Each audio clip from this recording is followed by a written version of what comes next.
BJP Tinsukia জিলা সমিতিৰ উদ্যোগত আৰু তিনিচুকীয়া বিধানসভা সমষ্টিৰ সহযোগত ডিব্ৰুগড় লোকসভা সমষ্টিৰ সাংসদ তথা ভাৰত চৰকাৰৰ কেবিনেট মন্ত্ৰী সৰ্বানন্দ সোণোৱাললৈ উষ্ম আদৰণি অনুষ্ঠান।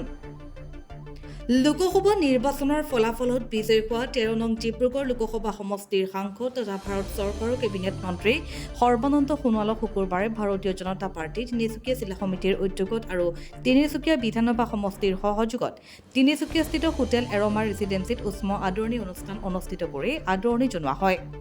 উল্লেখযোগ্য যে মোদীৰ মন্ত্ৰীসভাত কেবিনেট মন্ত্ৰিত্ব দায়িত্ব লাভৰ পাছত তিনিচুকীয়া জিলাত প্ৰথমবাৰৰ বাবে উপস্থিত হয় সৰ্বানন্দ সোণোৱালে। উক্ত আদৰণি সভাত ডিব্ৰুগড় লোকসভা সমষ্টিৰ প্ৰাক্তন সাংসদ ৰামেশ্বৰ তেলী, ৰাজ্যিক শ্ৰম মন্ত্ৰী সঞ্জয় কিষাণ, অসম চৰকাৰৰ গৃহ নিৰ্মাণ বিভাগৰ অধ্যক্ষ পুলক গোহাঁইকে প্ৰমুখ্য কৰি পৌৰসভাৰ পৌৰপতিৰ লগতে পৌৰসভাৰ সদস্যসকল, ভাৰতীয় জনতা পাৰ্টীৰ জিলা পৰ্যায়ৰ দলীয় কৰ্মীসকল উপস্থিত থাকে। তদুপৰি আজি অনুষ্ঠিত কৰা আদৰণি অনুষ্ঠানতে 2024 বৰ্ষৰ লোকসভা নিৰ্বাচনত তিনিচুকীয়া জিলাৰ ডিব্ৰুগড় লোকসভা সমষ্টিৰ অন্তৰ্গত যিকেইটা বুথ কমিটিত ভাৰতীয় জনতা পাৰ্টীয়ে সৰ্বাধিক ভোট লাভ কৰিছিল সেইসমূহ বুথ কমিটিক বিশেষভাৱে সম্বৰ্ধনা জনোৱা হয়।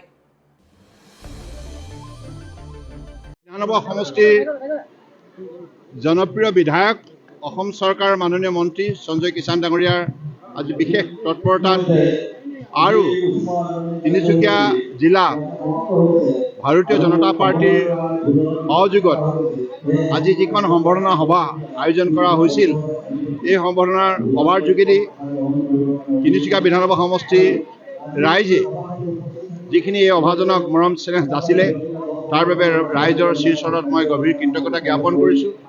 আৰু এইবাৰ লোকসভা নিৰ্বাচনত আটাইতকৈ সৰহ সংখ্যক ভোট দি বিপুল ব্যৱধানৰ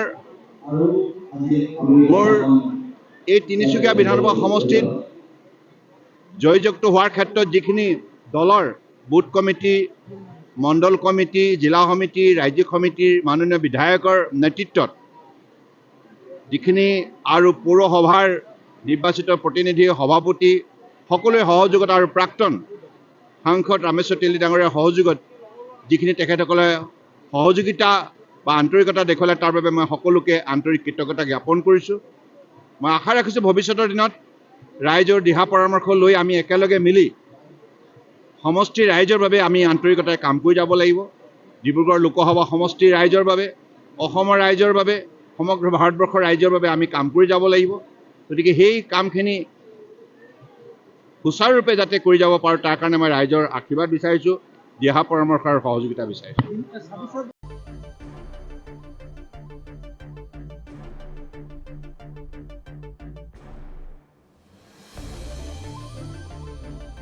ব্যুৰো ৰিপৰ্ট, মাকুম টাইমছ।